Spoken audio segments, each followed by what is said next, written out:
أعوذ بالله من الشيطان الرجيم.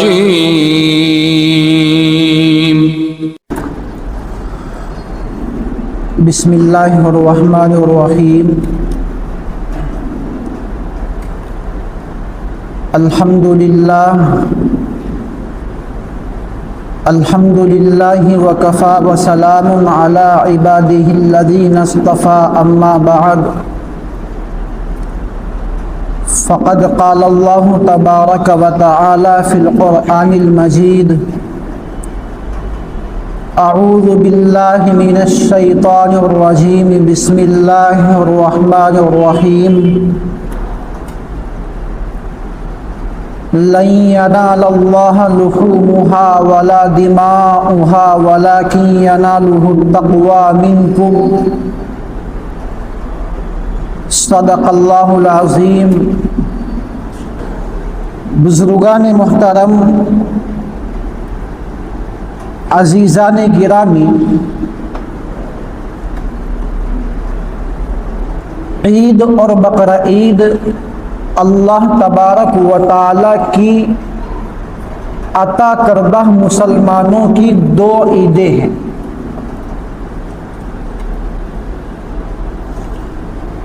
جن کو مسلمان بڑے جوش اور خروش کے ساتھ، بڑی عقیدت اور محبت کے ساتھ اور احترام کے ساتھ مناتے ہیں. چونکہ آنے والے چند دنوں کے بعد اللہ کی عطا کردہ دو عیدوں میں سے ایک عید، عید الاضحیٰ یعنی جس کو بقرہ عید کہتے ہیں، وہ آنے والی ہے. اس لیے مناسب معلوم ہوا کہ آپ حضرات کے سامنے بقرہ عید کے ساتھ جو باتیں، جو چیزیں خصوصیت رکھتی ہیں، ان کا ذکر کر دیا جائے. اور بزرگان محترم، میں آپ کو بتاتا چلوں کہ بقرہ عید کے ساتھ جو باتیں مخصوص ہیں، جو چیزیں خصوصیت رکھتی ہے، ان میں سب سے اہم چیز قربانی ہے. قربانی ایک عظیم الشان عبادت ہے اور شعائر اسلام میں سے ہے. اور قربانی کی اہمیت کا اندازہ اس بات سے لگایا جا سکتا ہے کہ اللہ کے نبی علیہ الصلاۃ والسلام نے مکۃ المکرمہ سے ہجرت فرمانے کے بعد تقریباً مدینہ طیبہ میں 10 سال قیام فرمایا. حضور علیہ الصلاۃ والسلام نے اس 10 سال کے عرصے میں ہر سال اس عبادت کی، اس عظیم الشان قربانی کی اہمیت کو اجاگر کرتے ہوئے، بتلاتے ہوئے، ہر سال آپ نے خود بھی اس پر عمل کیا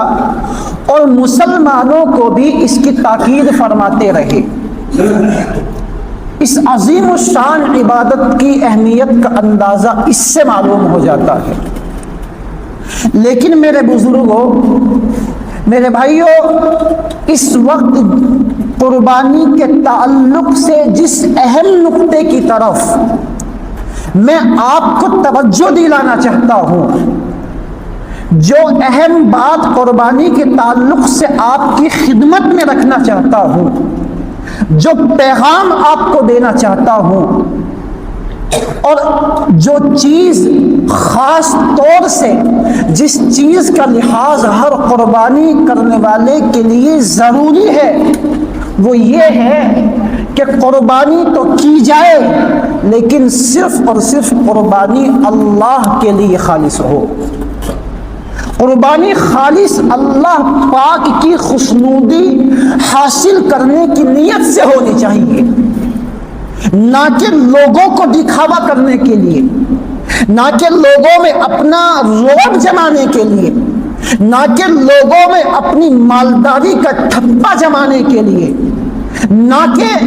لوگوں میں شہرت حاصل کرنے کے لیے قربانی ہو، بلکہ قربانی اگر ہو، قربانی کی جائے تو وہ صرف اور صرف اللہ کی خوشنودی حاصل کرنے کے لیے اور اللہ کو راضی کرنے کے لیے قربانی کی جائے۔ آج کل ہمارے معاشرے میں ایک دستور ہے، ایک طریقہ رائج ہوا ہے، اور بالخصوص اس طریقے کو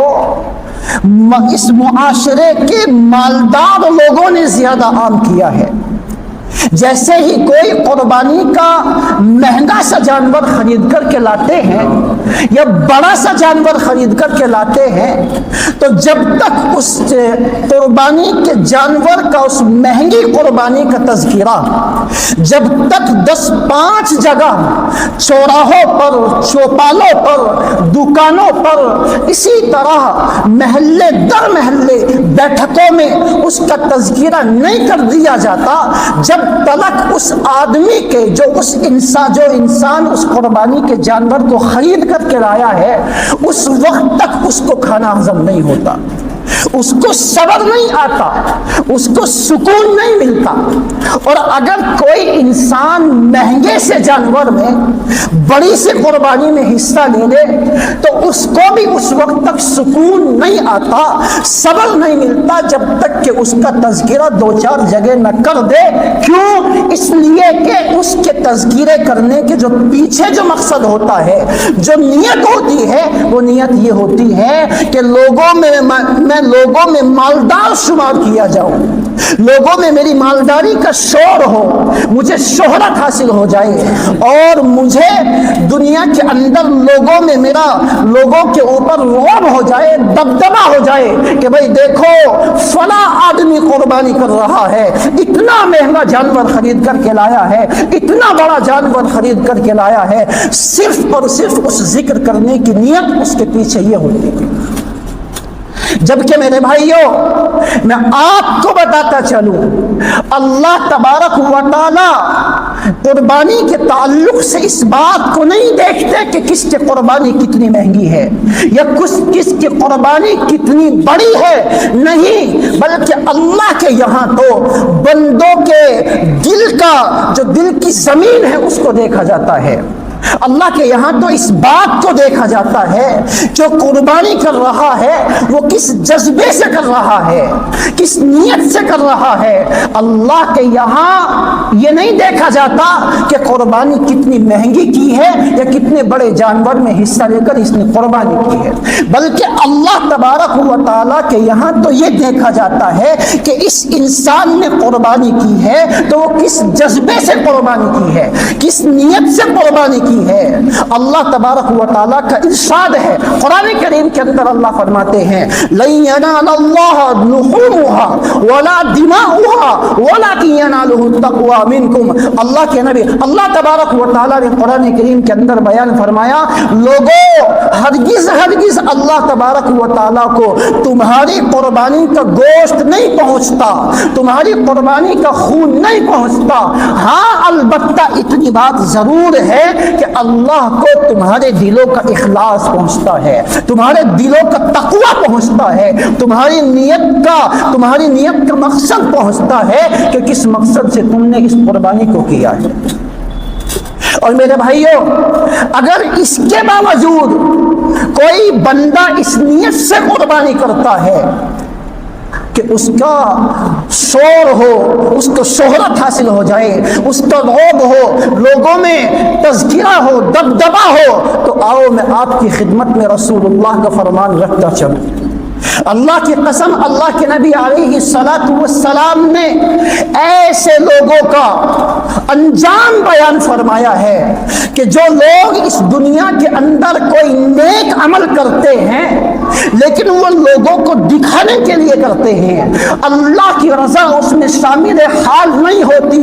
اللہ کی خوشنودی کا مقصد اس میں نہیں ہوتا، اللہ کو راضی کرنے کی نیت اس کی نہیں ہوتی۔ آؤ میں آپ کی خدمت میں عرض کرتا چلوں، اللہ کے نبی علیہ السلام فرماتے ہیں کہ قیامت کے دن سب سے پہلے ایک ایسے انسان کو لایا جائے گا کہ جو اس دنیا میں اللہ کے دین کی خاطر، اللہ کے نام کو بلند کرنے کے لیے لڑتا لڑتا شہید ہو گیا ہوگا، اس کو اللہ کی عدالت میں پیش کیا جائے گا۔ اللہ تبارک و تعالیٰ اس سے پوچھیں گے، اپنی نعمتیں یاد دلوائیں گے، اے میرے بندے بتا میں نے تجھے دنیا کے اندر مال دیا تھا، عزتیں دی تھی، شہرت دی تھی اور اولاد دی تھی اور دنیا کا ہر عیش و آرام دیا تھا، بتا تو نے میری ان نعمتوں کے شکریے میں کیا عمل کیا ہے، کیا عمل کر کے آیا ہے، میری عدالت میں کون سا عمل کر کے کھڑا ہے؟ وہ بندہ کہے گا اللہ میں نے آپ کو راضی کرنے کے لیے، آپ کی خوشنودی حاصل کرنے کے لیے، آپ کے دین کو بلند کرنے کے لیے، آپ کے نام کو اونچا کرنے کے لیے اللہ میں نے دنیا میں جہاد کیا تھا،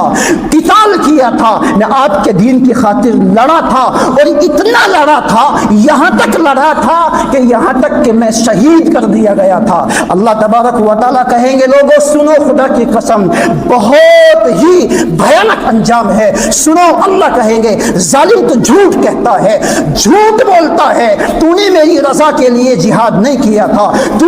مجھے خوش کرنے کے لیے نہیں لڑا تھا، بلکہ تیری لڑنے میں نیت یہ تھی کہ لوگ تجھے بہادر کہے، تجھے دنیا کے اندر بہادر کہا جا سکے، تیری ہمت اور طاقت کے چرچے ہو اور تیرا تذکرہ کیا جائے، یہ نیت رکھ کر کہ تو میرے دین کے لیے لڑا تھا۔ چنانچہ اللہ تبارک و تعالیٰ میرے بھائیوں اپنے فرشتوں کو حکم دیں گے اس ظالم کو پکڑو اور اس کو پکڑ کر اوندے منہ گھسیٹ کر کے آگ یعنی جہنم میں ڈال دو۔ فرشتے ظالم کو پکڑیں گے اور پکڑ کر کے اس کو جہنم میں اوندے منہ ڈال دیا جائے۔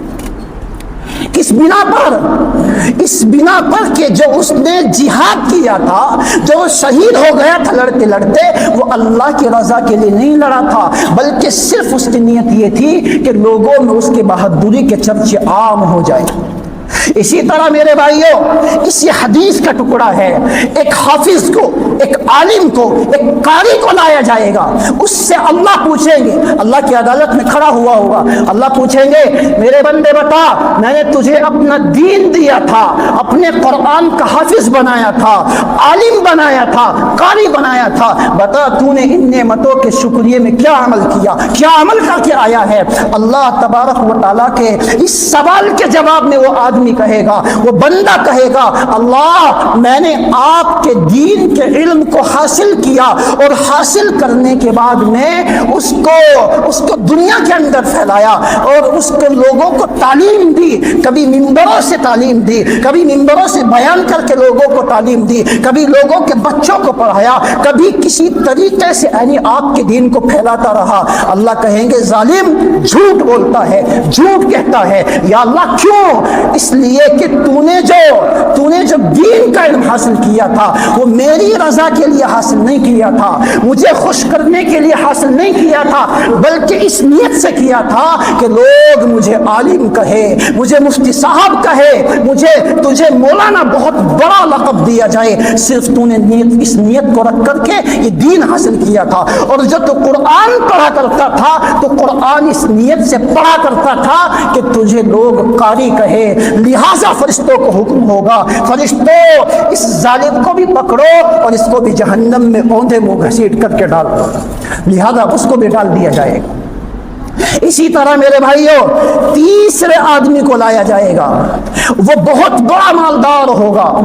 اللہ تبارک و تعالیٰ نے دنیا میں اس کو عزتیں بھی دی ہوگی، اس کو سرمایہ دار بنایا ہوگا، بہت مال دیا ہوگا۔ اللہ اس سے پوچھیں گے میرے بندے بتا میں نے تجھے دنیا میں بہت مال دیا تھا، عزتیں دی تھی، شہرت دی تھی، بتا تو نے میری ان نعمتوں کے شکریہ میں کیا عمل کیا؟ وہ کہے گا اللہ میں نے آپ کو راضی کرنے کے لیے، آپ کی خوشنودی کے لیے اے اللہ میں نے اپنے مال کو وہاں خرچ کیا جہاں تو نے خرچ کرنے کا حکم دیا تھا، مساجدوں کا تعاون کیا تھا، اللہ میں نے مدارسوں میں امداد کی تھی، اللہ میں نے بیواؤں کے سر پر دوپٹے رکھا تھا، اللہ میں نے یتیموں کے سر پر اپنا ہاتھ رکھا تھا۔ اللہ کی قسم اللہ کہیں گے ظالم جھوٹ کہتا ہے، جھوٹ بولتا ہے، تو نے میری رضا کے لیے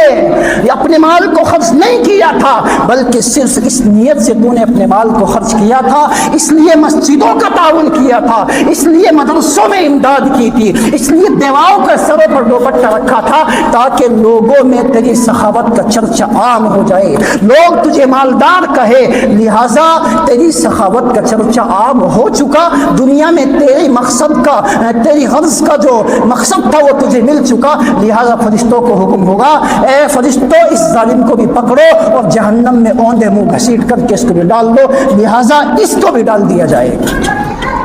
میرے بھائیوں، اللہ کے نبی کے اس فرمان سے معلوم ہوا کہ ہر عمل کے اندر اخلاص بہت ضروری ہے، اللہ کی رضا بہت ضروری ہے، جو بھی عمل اللہ کی رضا کے بغیر ہوگا، جس عمل کے کرنے میں بھی نیت میں کھوٹ ہوگا، فساد ہوگا، خدا کی قسم وہ عمل چاہے چھوٹا ہو یا بڑا ہو وہ رائیگا چلا جائے گا، بیکار ہو جائے گا، اور بلکہ وبال جان بن کر کے کھڑا ہو جائے گا، عذاب بن کر کے کھڑا ہو جائے گا۔ اس لیے میرے بھائیوں، اسی طرح جو بندہ آج اس معاشرے کے اندر قربانی صرف اس نیت سے کرتا ہے، محض گوشت کھانے کی نیت سے کرتا ہے، یا محض لوگوں کے طعنوں سے بچنے کے لیے کرتا ہے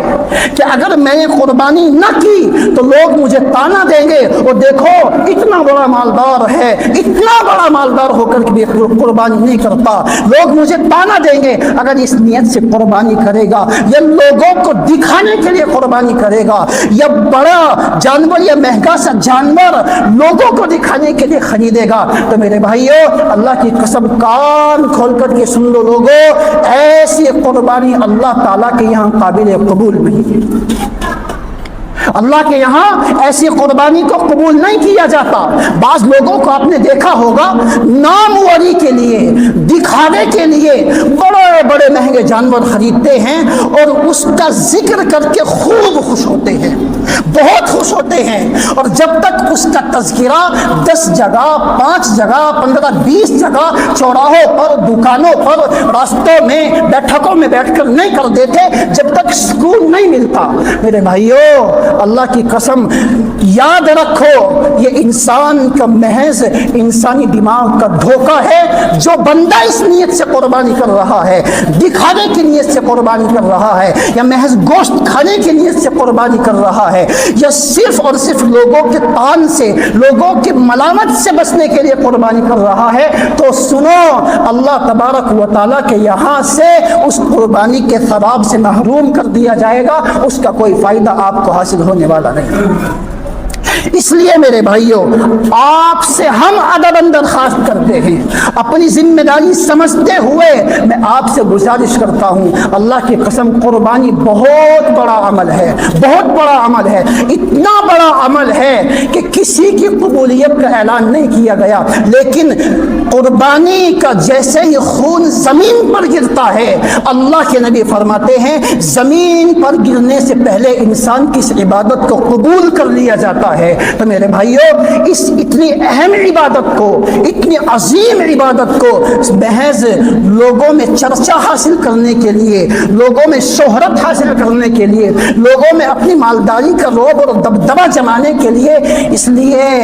اپنی قربانی کو ضائع نہ کرو، برباد نہ کرو۔ اگر قربانی اللہ نے کسی کے اوپر واجب کی ہے، وہ صاحب نصاب ہے، صاحب استطاعت ہے، تو محض صرف اور صرف قربانی ہو تو وہ اللہ کی رضا کے لیے ہو، اس میں کوئی دوسری نیت نہ ہو، نہ دکھاوا ہو، نہ محض گوشت کھانے کی نیت ہو، نہ لوگوں کے طعن سے بچنے کی نیت ہو، محض نیت یہ ہو کہ اللہ نے یہ فریضہ میرے اوپر عائد کیا ہے، میں اللہ کو راضی کرنے کے لیے قربانی کر رہا ہوں۔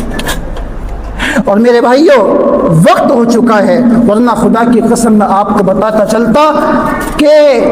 ہم تو ذرا سا بڑا مہنگا جانور خرید کر کے بڑے خوش ہوتے ہیں اور بڑی بے باکی کے ساتھ گھومتے ہوئے پھرتے ہیں۔ لوگوں، اللہ کے ولی، اللہ کے بندے ایسے ہوتے تھے کہ اللہ کی قسم نماز پڑھنے کے بعد، ساری رات تہجدوں میں گزارنے کے بعد، اور سارا دن اللہ کے ذکر اور اذکار میں گزارنے کے بعد، روزہ رکھنے کے بعد، صدقہ اور خیرات کرنے کے بعد بھی وہ ڈرتے تھے، ان کے دل میں خوف ہوتا تھا پتہ نہیں اللہ کے یہاں یہ میرا عمل قبول ہوا ہوگا یا نہیں ہوا ہوگا. ہم ذرا سے قربانی کر کے اکڑے پھرتے ہیں, گھومتے ہیں. میرے بھائیوں, لہٰذا اس نیت سے قربانی کرو کہ صرف اللہ مجھ سے راضی ہو جائے. اللہ تبارک و تعالیٰ ناگان زبان سے باتیں کہلوائی ہیں, اللہ ان پر مجھے ہم سب کو عمل کی توفیق عطا فرمائے. آمین. وما علینا الا البلاغ.